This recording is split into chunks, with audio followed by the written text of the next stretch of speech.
Boa noite a todos.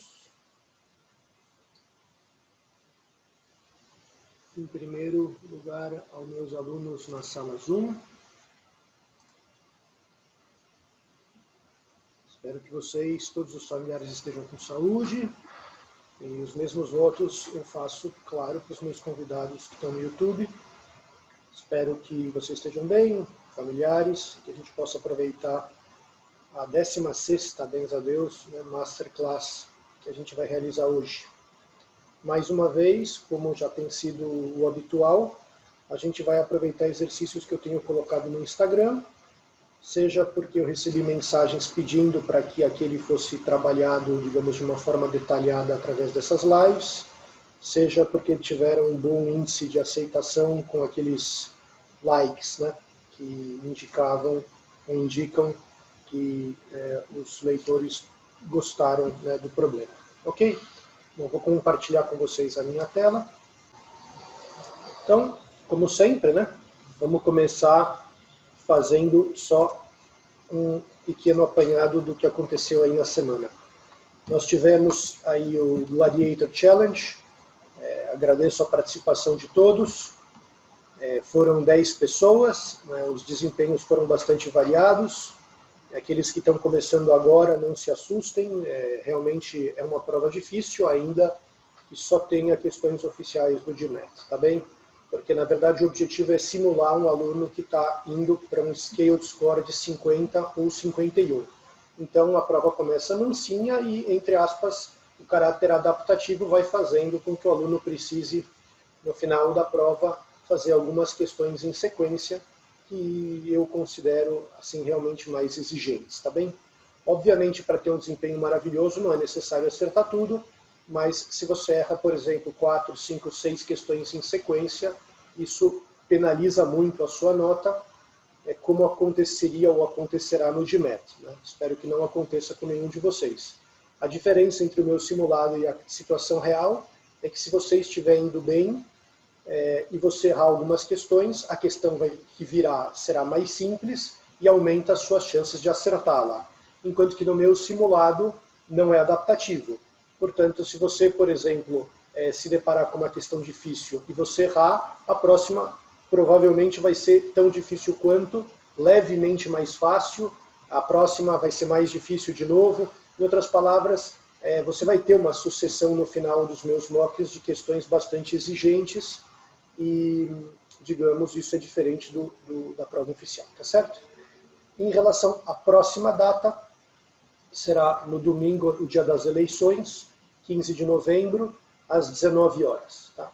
Eu decidi não mexer na data, mesmo que seja eleições, porque muitos alunos que têm vindo sistematicamente, eu acho que já acostumaram, com os domingos, eu acho que é realmente um horário bom, então eu não quero perder, dar o risco de que aqueles que já, entre aspas, viraram fiéis consumidores, fiéis participantes, não possam participar, tá certo? Os demais que, por favor, se flexibilizem, votem mais cedo e tenham a oportunidade de fazer um simulado com a gente.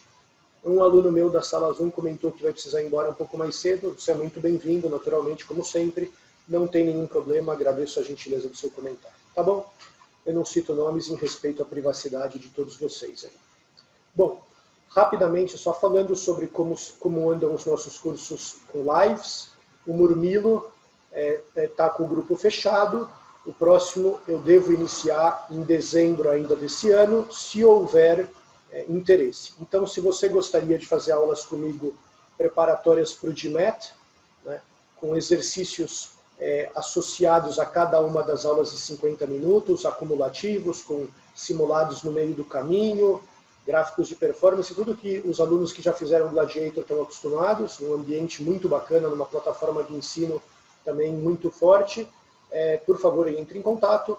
E o Tracks, que é a versão personalizada, que atualmente eu tenho alunos individuais, mas eu aceito, por exemplo, duplas, ou até mesmo, eventualmente, uma tripla, se forem pessoas conhecidas que trabalham junto, etc., a gente pode conversar, o preço por pessoa fica um pouco menor, etc., eu não sei se vou poder atender, porque eu estou bastante, graças a Deus, ocupado, mas dependendo do dia e horário, se vocês tiverem bastante flexibilidade, eu vou fazer o possível para tentar ajudar. E uma das razões pelas quais eu estou tão ocupado é que, se Deus quiser, agora no próximo dia 16 de novembro, os meus alunos que estão fazendo o curso Tracks para o preparatório para a prova seletiva do mestrado no ITA, estão ocupando boa parte do meu tempo, não com aulas, mas com a criação, né, de todo o curso para eles. Eles sabem que eu estou fazendo o curso à medida que as aulas estão evoluindo, né, como aqueles noveleiros. Isso sempre acontece, né, quando a gente cria um curso novo, mesmo porque eu me imbuí da responsabilidade de resolver todas as provas do exame e, obviamente, eu estou resolvendo primeiro aquelas que têm maior incidência em termos de frequência para tentar blindar os alunos da melhor forma que eu puder, mesmo que a gente tenha começado isso quando eles me procuraram já, entre aspas, no bico do corvo, né, muito próximo da data do exame. Agora sim, canetas e papel na mão. Vamos ao primeiro exercício. Boa sorte, espero que vocês gostem. Vamos à nossa Masterclass.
Muito bem.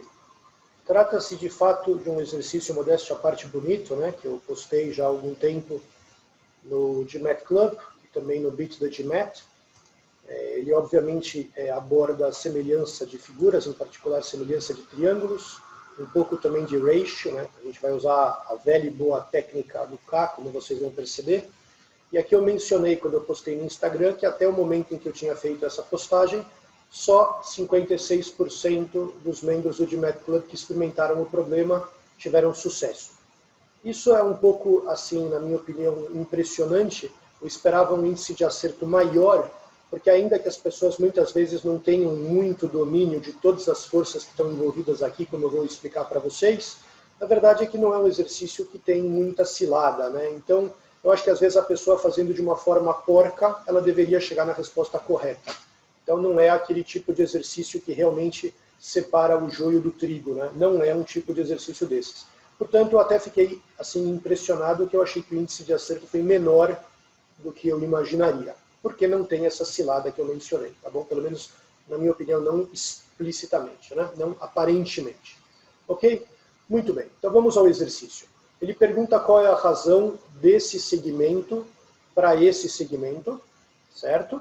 E ele fala para você no primeiro statement que o AB, que é o lado aqui do triângulo grande, é 5 vezes o tamanho desse daqui no pequeno. E no segundo statement, ele fala para você que o AD, que é esse trechinho aqui, é do mesmo tamanho que esse trechinho aqui. Então, eu acho um problema bacana, porque, como vocês vão ver, a gente vai explorar bifurcações geométricas e também a gente vai bifurcar, a gente vai explorar a relação que existe entre proporções, a semelhança, de uma forma, na minha opinião, brutalmente objetiva, que é, claro, condizente com o método.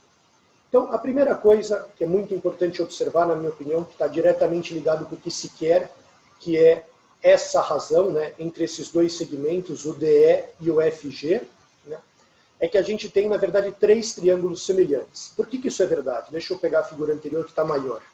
E como eu tenho aqui, olha, uma reta AB, e eu tenho, por exemplo, aqui, ó, um feixe de 3 retas, deixa eu fazer um novo desenho para vocês.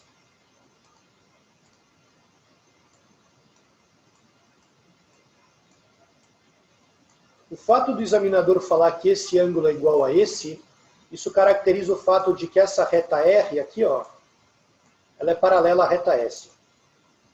E o fato, por exemplo, desse ângulo ser igual a esse, porque o examinador também nos deu essa informação, essa reta também, ou seja, as três retas, né, são paralelas. Assim, eu vou chamar aqui de, sei lá, de bases, né, no sentido pouco rigoroso do termo, tá bom? Essas bases estão em retas suporte paralelas. Mas por que os triângulos, como eu mencionei, esse, o intermediário e o grande, são semelhantes? Porque como a gente sabe que esse ângulo é comum aos três triângulos, como esse triângulo de cima tem esses dois ângulos iguais a esses dois ângulos do meio, iguais a esses dois ângulos do grande, então, porque a soma é 180, os terceiros respectivos ângulos são iguais, e isso garante que realmente os três triângulos são semelhantes. E por que isso é útil? Não é? Por que isso é útil? A resposta é porque, como o examinador nos pede a razão entre esse lado e esse lado, uma vez que eles são homólogos, né, no triângulo pequeno e no triângulo intermediário, que eles estão olhando para o mesmo ângulo, isso significa que, na verdade, você está procurando a razão de semelhança entre o triângulo pequeno e o triângulo grande. E essa razão de semelhança ela pode ser obtida através desses, como entre quaisquer outras medidas correspondentes, né? entre quaisquer outros pares de medidas de segmentos correspondentes nos triângulos em questão, que são semelhantes. Né? Então, em particular, eu poderia também procurar o valor de AD sobre o AF, que são os correspondentes no pequeno e no intermediário, como também no AE e no AG, né? que também, de novo, são os correspondentes no pequeno e intermediário. Tá bem? Então, na verdade, eu procuro a razão de semelhança dos triângulos, se você quiser. Né? Não das áreas, que seria o quadrado disso. A razão de semelhança das figuras, tá certo? Muito bem, dos polígonos em questão. Portanto, na primeira, como eu sei que o AD, que é esse trechinho, é a quinta parte do AB, eu sei a proporção, a razão de semelhança entre o triângulo pequeno e o triângulo grande. Mas eu, a princípio, eu não sei a razão com o triângulo intermediário. E é exatamente isso que dá margem à bifurcação geométrica que eu apresento. Vejam, eu posso ter essa figura, que entre aspas é uma cópia da figura dada pelo examinador, e eu posso transferir esse segmento para cá, paralelamente. Para cá significa para algum outro lugar.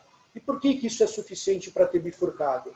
Porque como eu conservei esse segmento, a razão de 1 para 5 continua válida. Ela está satisfazendo, portanto, o primeiro statement nessas configurações geométricas. Só que no primeiro caso, a razão AD para AF é diferente da razão AD para AF no segundo desenho. Aqui parece que é quase 1 para 2. Aqui certamente não é 1 para 2. Portanto, como essa razão foi diferenciada, foi bifurcada, a mesma razão foi bifurcada em relação ao nosso foco original, que é o DE sobre FG. Espero que isso esteja bastante claro. Né? Agora vamos para a segunda. Eu sei que a ponta de cima aqui ó, tem o mesmo tamanho que o segmento de baixo. De novo, eu não tenho informações claras a respeito da relação entre, por exemplo, esse lado e esse. Então o que eu fiz? Eu novamente subi paralelamente para conservar o ângulo X. E depois que eu subi a reta FG, a reta suporte do segmento FG, eu subi também a reta suporte do segmento BC, tudo paralelamente. Fazendo isso, eu consigo, se eu escolher de forma inteligente, que esse segmento continue sendo do mesmo tamanho que esse, no caso até aparentemente igual a esse também, e aqui esse segmento do mesmo tamanho que esse, ainda que não tenha obrigação, e portanto aqui eu explorei e eu deixei ele diferente desses outros dois. Portanto, se você está me entendendo, e assim eu espero, né, se tiver alguma dúvida, escrevam no chat do YouTube ou escrevam no chat do Zoom, sem problema algum. Uma vez que eu mostrei para vocês que essa relação, olha, de igualdade se verifica aqui, e essa relação de igualdade se verifica aqui, eu consegui com que essa proporção seja diferente dessa proporção. Isso garante a insuficiência do segundo statement de maneira isolada. Como cada statement é insuficiente para responder a pergunta, por causa disso, eu sou obrigado a analisar as duas juntas, e agora sim, como meus alunos estão acostumados, a técnica do K é extraordinariamente útil em problemas de proporção, aqui não será diferente.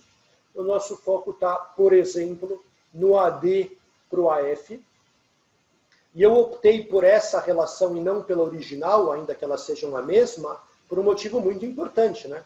É porque o examinador está nos dando informações a respeito desses segmentos, né? Dessa reta AB, desse segmento AB, desse segmento AD, do AD ser igual ao FB. Então, como tudo está conectado em relação a essa sucessão aqui de segmentos, vale a pena caracterizar a pergunta em relação a eles, tá certo? Já que é equivalente, não tem problema. Portanto, o que eu estou procurando, equivalentemente ao que foi perguntado originalmente, é o valor de AD sobre AF. Só que o AF eu posso escrever como AB menos BF. AB menos BF, certo? Eu estou falando só no comprimento desses segmentos, né? Não tem aqui orientação explícita para aqueles alunos que sabem do que eu estou falando. Agora, uma vez que eu saiba que é isso que eu procuro, e na 2 eu sei que o AD é o FB, então eu posso trocar o AD pelo FB ou o FB pelo AD. Foi assim que eu escolhi. Então, na verdade, agora eu procuro o AD sobre o AB menos o AD, que é esse carinha aqui de cima. Só que aí eu uso a informação do primeiro, que me relaciona o AD com o AB. O AD é 5, é 1 quibon, enquanto o AB são 5 quibons. Quibon sobre 5 quibons menos o próprio AD, que é 1 quibon, onde, claro, aqui quibon é positivo, né? Por quê? Porque é a medida do segmento AD, enquanto que a medida do segmento AB é 5 vezes aquele valor genérico positivo que nós desconhecemos. Mas o fato é que isso é quibon dividido por 4 quibon, que independe de quibon, desde que quibon seja não nulo para garantir a existência da fração. Mas claro que quibon é não nulo, porque quibon representa o comprimento de AD, e AD é não nulo porque o A e o D são pontos distintos pela figura dada pelo examinador. Portanto, chegamos na resposta correta. As duas juntas são suficientes e ficamos com C. Vamos agora a um novo problema. Mandem bala, por gentileza.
Muito bem.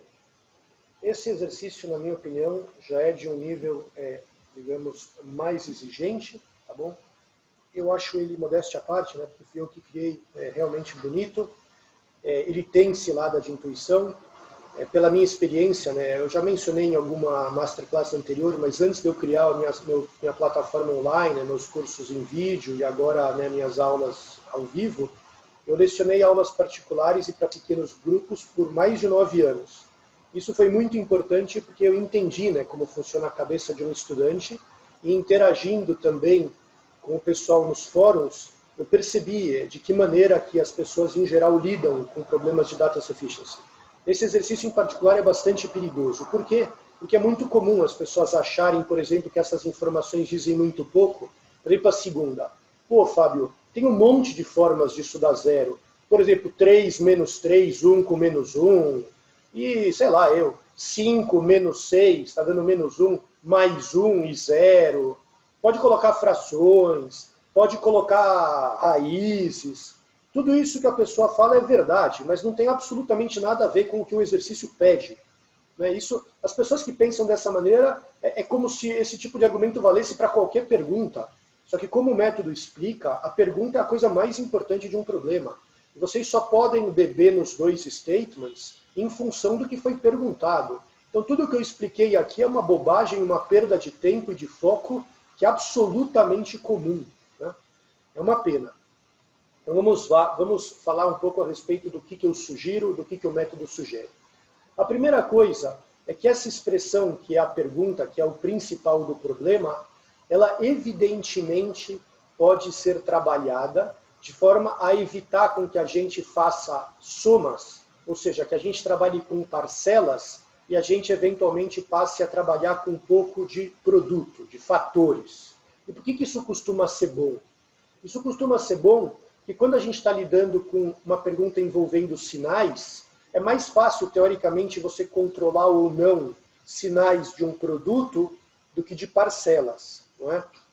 Mesmo porque nas parcelas, às vezes a gente tem a tendência de ficar considerando o tamanho, né? 5 com menos 5, com mais meio, com menos 1/3, enquanto que quando está na forma de produto, a gente, no íntimo, percebe que, na verdade, a única coisa que importa é o sinal de cada fator, e não a ordem, o módulo, o tamanho, entenderam? Do próprio fator. Então, isso já é um bom indicador de que provavelmente é bastante útil fazer a fatoração disso, e eu deixei indicado aqui que se o aluno percebe que ele pode colocar o y em evidência, essa parte fica dessa maneira, se ele colocar o t em evidência, essa parte fica dessa maneira, e agora a gente tem o x mais z como fator comum, que vai ser multiplicado por y mais t, e portanto a pergunta original é equivalente a essa, e como a gente vai ver, essa daqui é realmente bastante atraente para tudo que se segue, como era previsível para um aluno que já tem uma maturidade um pouco maior. Se você que está no YouTube me assistindo tem dificuldade em fazer esse tipo de manipulação aqui, olha, algébrica, isso é um mau sinal, tá bem? Então, se você está estudando sozinho ou sozinha, eu recomendo que você pratique fatorações, procura, por exemplo, na internet, problemas de factorization, tá bom? Ou pede para o seu professor ou para a sua professora, porque isso aqui é uma das estruturas básicas, né, para você lidar com problemas que simplesmente sem isso começam a ficar bem difíceis de serem trabalhados, tá bom? Bom, o primeiro statement, o examinador fala que isso daqui é uma verdade. E para um aluno competente, salta aos olhos que o zero para cada uma das variáveis satisfaz isso, e até sem precisar dessa fatoração, é evidente que zero não é maior que zero, respondendo não para a pergunta. Para quem não está acostumado, essa é a estrutura de bifurcação que eu cunhei, que eu criei, né, que o meu método desenvolveu e que eu ensino dentro dos nossos preparatórios. E outro exemplo que salta aos olhos que funciona é todo mundo igual a 1, claro, satisfaz aqui, e, portanto, facilmente, tanto aqui quanto aqui, é evidente que dá um resultado maior do que zero. Como eu consigo um sim e um não, satisfazendo o primeiro statement, é óbvio que a primeira não é suficiente para resolver a pergunta de forma única e com todo o rigor. Não tem nada a ver com manipular isso, não tem nada a ver com dizer que isso pode ser o x ou pode ser o menos x, e esse pode ser o y ou menos y, e o z e o menos z, então tem muita coisa livre e, portanto, é claro que não dá para responder. Porque esse é claro é um auto-engano, enquanto que isso é a blindagem. Se tiver alguém na Malásia que falar para mim que o primeiro statement é suficiente, eu vou ter certeza que a pessoa está alcoolizada, certo? Por quê? Porque eu sei que o que eu fiz está correto. Como eu digo para os meus alunos, vocês precisam gabaritar a prova em tempo real, né, sabendo que vocês estão acertando o problema. E a segunda? A segunda, na minha opinião, é uma cilada muito pior. Por quê? Porque, às vezes, o aluno pode ter a sensação de que, porque a soma é zero, alguma coisa necessariamente vai ter que, entre aspas, perturbar o que acontece aqui, para que, às vezes, dê positivo e, às vezes, dê negativo. E o aluno, pela intuição, pode achar que isso não é muito difícil, porque, afinal, eu posso escolher quem os caras que vão ser positivos e os caras que vão ser negativos, desde que no final dê zero. Isso é talvez o que a intuição de algumas pessoas diria. E claro que não é um problema intuir errado. Se você acha que isso não é suficiente, você tem que pegar um exemplo e ver o que acontece em relação a essa pergunta. Você vai perceber que não vai dar maior que zero o seu exemplo. Se você pegar um outro exemplo bem diferente que satisfaça isso, você vai ver que esse exemplo também não vai dar maior que zero. E quando você pegar um terceiro exemplo ou um quarto, talvez você comece a desconfiar que você nunca vai conseguir o maior que zero. E no momento que você desconfiar que você nunca vai conseguir, você vai virar a chave do seu cérebro e você vai tentar descobrir por que eventualmente a resposta é única. E aí você vai perceber, principalmente se você colocou nesse formato, que escrevendo x mais z como o oposto de y mais t, a sua pergunta passa a ser na versão equivalente se o oposto de y mais t, que multiplica o próprio y mais t, é necessariamente positivo, ou às vezes positivo, às vezes não positivo, ou sempre não positivo, ou seja, negativo ou nulo. Só que quando você substituir o x mais z por essa expressão, você vai perceber que o seu foco passa a ser o quadrado de uma soma opositado. Como o quadrado é sempre positivo ou nulo, opositado é sempre negativo ou nulo.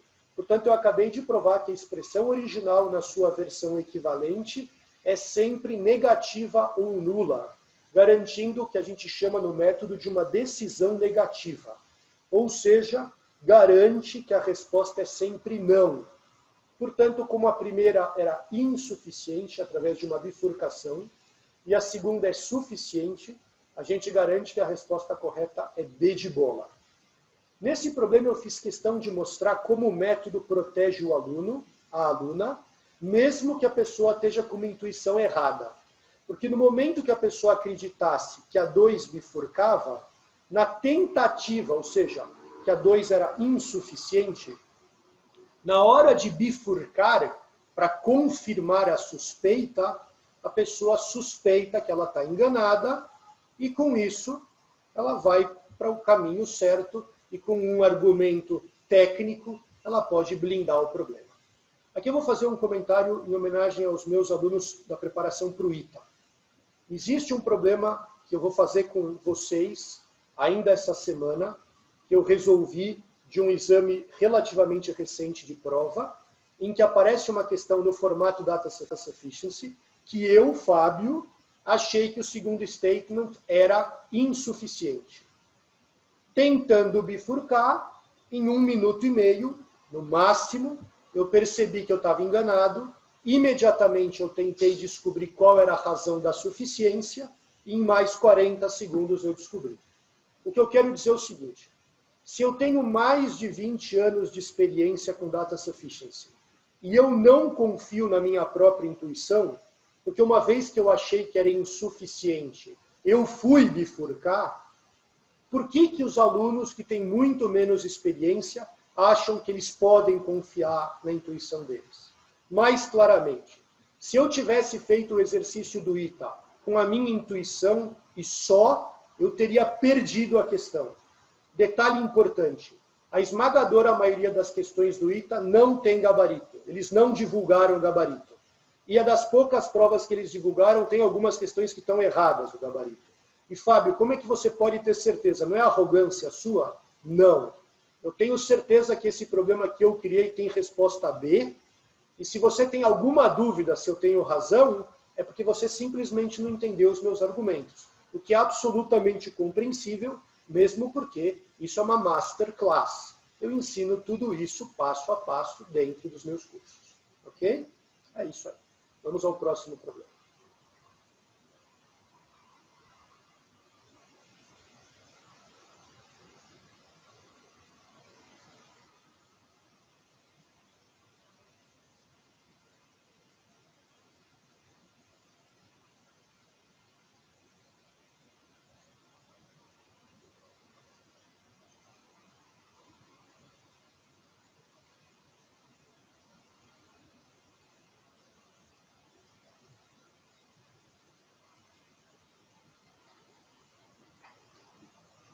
Oi, Adriano.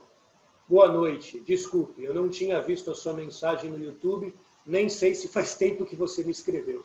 Espero que você ainda esteja por aí, tá bem? Desculpe. Muito bem-vindo.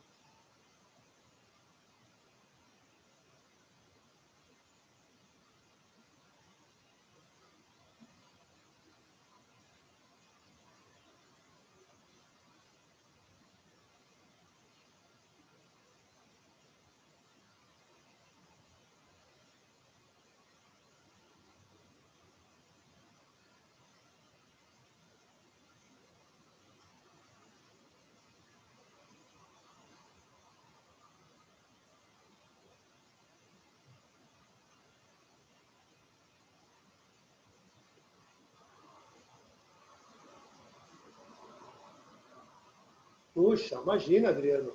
Estou à disposição. Espero que você goste e faça perguntas, e experimente o test drive. Com o maior prazer. Puxa vida, imagina. Eu sinto honrado pela oportunidade. Que eu possa lhe ser útil, tá bem? E também, caso você não conheça e você já esteja se preparando, né, tenha já um conhecimento básico do DMAT, experimenta depois o método fabskilnick.com.br, né, o meu site, se cadastra para fazer simulados gratuitos a cada 15 dias. Vale a pena, modéstia à parte, a plataforma é a mesma de onde os meus alunos estudam, e eu que seleciono os problemas sempre oficiais em ordem crescente de dificuldade, sou eu que pessoalmente gabarito cada uma das questões. Modéstia à parte, as minhas soluções costumam ser, na minha opinião, mais objetivas, mais rigorosas e mais orientadas ao dia da prova do que as respostas oficiais, tá certo, das pessoas que criam o exame. Se você acha que isso é uma propaganda um pouco exagerada, por favor, faça os meus simulados e compare as minhas soluções com a que você vai encontrar nos fóruns e nos livros oficiais e me escreva dizendo, olha, Fábio, você realmente está iludido, você fez papel de bobo dizendo que a tua solução é mais elegante, mais simples, mais rigorosa, ou não. Me escreva como, graças a Deus, de vez em quando eu tenho oportunidade de receber, com o feedback também seu positivo, tá bem? Experimenta, vale a pena, é um ótimo aprendizado, e cá entre nós, é gratuito, tá bem? Vale a pena. Bom, pessoal, desculpem aqui a interrupção. Joia, imagina, com o maior prazer. Agora vamos voltar para cá. Eu peço desculpas para os demais aí, que eu fiquei batendo um pouco de papo aqui com o Adriano, enquanto o tempo de vocês corria, talvez eu tenha atrapalhado um pouco a concentração de vocês. Mas vamos ao problema.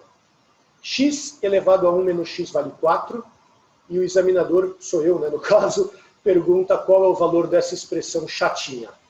Então a primeira coisa que é muito importante vocês notarem é que, pelas alternativas, a gente vai determinar um valor único, o que já era garantido pelo artigo definido the, tá certo? A menos que ele falasse na alternativa Ernesto, not necessarily one above, ou none above. Mas pela minha experiência, né, eu sempre tento imitar questões oficiais de alto nível, numa questão desse padrão, o examinador não quer dar esse tipo de dor de cabeça para o aluno. E como vocês vão perceber, a questão já é suficientemente fina para que não seja imediato chegar na resposta correta. E o examinador, eu deixo bem claro, ainda que tem professores, colegas meus que discordem, o examinador não é maldoso. As ciladas que aparecem no DMAT são ciladas para os incompetentes. Se você sabe o conteúdo e você tem maturidade, você sabe onde os alunos menos qualificados vão tropeçar. E se você está naquele grupo dos que tropeçam, então não se sinta traído pela prova. Qualifique-se para você sair desse grupo. Tá bem? Essa é a minha opinião sincera. Tá? Agora, eu já vi questões do Dimet com enunciado falho? Já.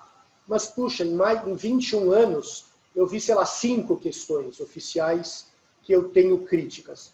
E, modéstia à parte, eu sou muito qualificado. Ou seja, se 5 questões em 20 anos, é um exame quase perfeito para aquilo que ele se destina, né? Por isso que eu tenho tanto orgulho de lecionar para essa prova, tá bem?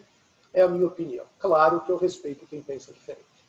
Bom, primeira coisa, temos a informação que nos foi dada, que isso vale 4, e a gente não pode perder de vista o foco, que é o cálculo dessa expressão. Tá? Ela está aqui, ó. Então, como diz o método, eu coloco o que é perguntado e eu coloco a informação que me foi dada. Agora, eu noto que essa expressão de expoente, ela merece um certo destaque, porque ela está diretamente ligada com a informação que o examinador nos forneceu. Como é que eu noto isso? É pelo seguinte, olha. Se você olhar só para o expoente, que é x elevado a x menos x elevado a x menos 1, é natural que você coloque o x elevado a x menos 1, que é a menor potência, que é comum, portanto, a ambas parcelas, em evidência. Isso para os alunos até intermediários é bastante comum. A diferença é que um aluno mais fraco, ele reconhece isso quando são números. Então, por exemplo, ele percebe isso aqui, ó, que x elevado à quarta menos x elevado ao cubo pode ser expresso como x elevado ao cubo que multiplica x menos 1. Isso um aluno fraco já sabe usar. Isso é cobrado, claro, no Dimet, né? Só que isso é uma questão de um nível bem mais alto, né? Então aqui a gente já precisa usar a mesma propriedade, só que substituindo, entre aspas, o 3 por x menos 1. Entre aspas, né? E claro que esse cara vai ser o x, porque é 1 a mais do que o x menos 1. Portanto, colocando x elevado a x menos 1 em evidência, vai sobrar esse x menos 1 que eu expliquei no caso mais simples. Se você tem dificuldade em fazer essa transferência de raciocínio, de novo é um problema de maturidade, né? Procure um preparatório que ajude você a crescer. Modéstia à parte, fazendo a minha propaganda, eu ofereço isso, tá bom? Bom, e por que isso valeu a pena? Porque uma vez que eu sei que o expoente pode ser colocado dessa forma, fica fácil notar que isso é muito parecido com isso. A diferença é que o expoente está opositado. Então eu coloco um menos 1 em evidência para reconhecer o expoente e eu noto que isso é a mesma coisa que x elevado a x menos 1 e isso deu, claro, 1/4.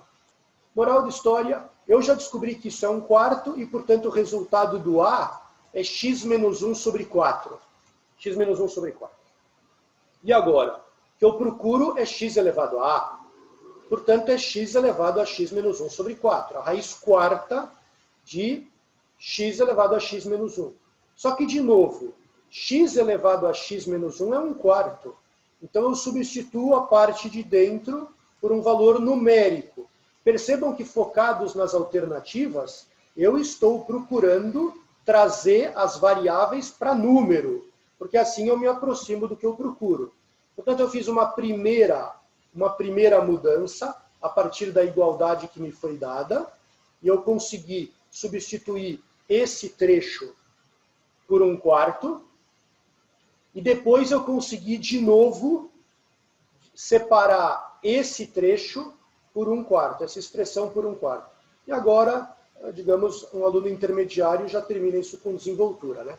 Olhando para as alternativas, você vê que só tem raízes quadradas, ou o número 1, portanto, vale a pena colocar nesse formato para enxergar, entre aspas, o cancelamento. Claro que eu fico com a raiz quadrada de meio, que é a resposta certa, C. Com isso, a gente encerra o problema.